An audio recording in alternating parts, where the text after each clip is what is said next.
Silence एक ऐसा शब्द है जिसकी पूरी ताकत को सब कोई चाहते हैं, मगर उसे पाने की क्षमता सब में नहीं होती।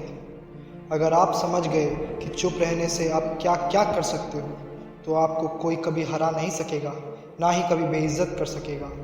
आज की यह वीडियो शायद आपकी ज़िंदगी बदल सकती है, इसलिए वीडियो को पूरा देखिए। महान आचार्य चाणक्य ने कहा था कि जिस व्यक्ति ने समझ लिया कि क्या, कब, कहाँ और कितना बोलना है, तो उस व्यक्ति को सफल होने से कोई नहीं रोक सकता। ऐसे व्यक्ति की सफलता सुनिश्चित है। चुप रहने से आप बाकी लोगों से अलग लगते हो। अगर कोई कठिन परिस्थिति में भी आप चुप रहते हो, तो लोगों को ये लगता है कि इस मुसीबत में भी ये इतना शांत कैसे है, और लोग आपकी पर्सनालिटी से अट्रैक्ट हो जाते हैं। और आपको सिर्फ मुंह से ही शांत नहीं रहना, बल्कि आपको अपने मन से भी शांत रहना होगा। मन की शांति आपको सही फैसले लेने में मदद करती है। जिस प्रकार आप दौड़ते हुए खाना नहीं खा सकते, उसी प्रकार आप अशांत मन से फैसले नहीं ले सकते। जब आप चुप होते हो, तब आप अपने दुश्मनों के मन में डर पैदा कर देते हो। अगर आप बहुत शांत हैं, तो आपका दुश्मन ये सोचेगा कि इतना शांत क्यों है, ज़रूर कुछ बड़ा सोच रहा है, हमें संभल कर रहना पड़ेगा। अगर आप भी किसी को बहुत ज़्यादा शांत देखोगे, तो आप भी यही सोचोगे कि ये ज़रूर कुछ सोच रहा है ना? क्योंकि लोग जितना शब्दों से नहीं डरते, उतना खामोशी से डरते हैं। जब आप किसी डिबेट में पड़ जाते हो, तब वहाँ आपको मुख से शांत नहीं रहना, बल्कि मन से शांत रहना है। जब मन से शांत होकर तर्क का उत्तर दोगे, तब आपकी बातों में विनम्रता होगी, और ये देखकर आपके दुश्मन को और गुस्सा आएगा। वो जितना गुस्सा करे, आप उतना शांत हो जाइए, और फिर देखिए वो आपसे दोबारा मुंह नहीं लड़ाएगा। आप भी अगर किसी से बहस कर रहे हो, और अगर वो आपको बहुत आराम से जवाब दे, तो आपको भी गुस्सा आता है ना?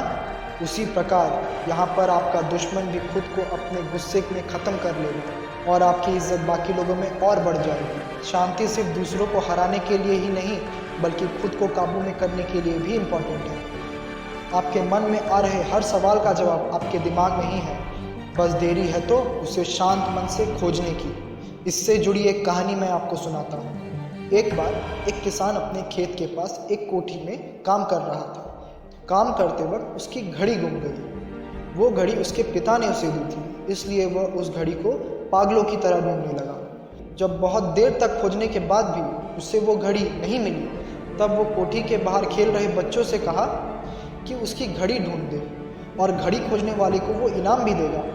इनाम की लालच में सभी बच्चे घड़ी खोजने लगे, लेकिन बहुत देर तक खोजने के बाद भी बच्चों को घड़ी नहीं मिली, और वह हार मानकर घर चले गए। किसान मायूस बैठा हुआ था। तभी एक बच्चा आया और एक बार और कोशिश करने की इजाज़त लेने लगा। किसान ने भी हाँ कर दी, और बच्चा कोठी में चला गया। थोड़ी ही देर बाद बच्चा कोठी से बाहर आया, और उसके हाथ में किसान की घड़ी थी।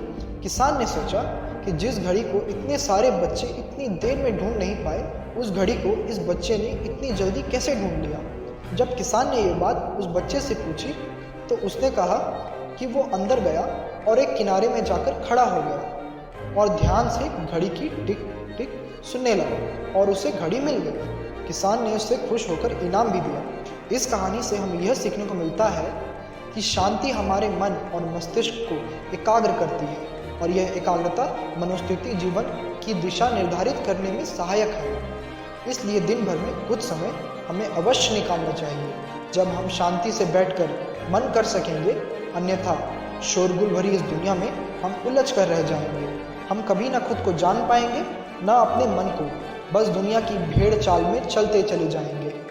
जब आँख खुलेगी तो बस पछतावा होगा कि जीवन की ये दिशा हमने कैसे निर्धारित कर ली।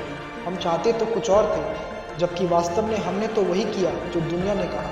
अपने मन की बात सुनने का तो हमें समय ही नहीं मिला। अगर आपको हमारी वीडियो पसंद आई है, तो वीडियो को लाइक कर दीजिएगा, और आप ऐसे ही मोटिवेशनल वीडियो आगे भी देखना चाहते हैं, तो चैनल को सब्सक्राइब कर दीजिएगा। हमारी वीडियो पे आप कमेंट ज़रूर कीजिएगा, क्योंकि आपके एक कमेंट से हमें बहुत मोटिवेशन मिलती है। तब तक के लिए हमारी आज की इस वीडियो की सीख को अपने जीवन में उतारने की कोशिश करिए।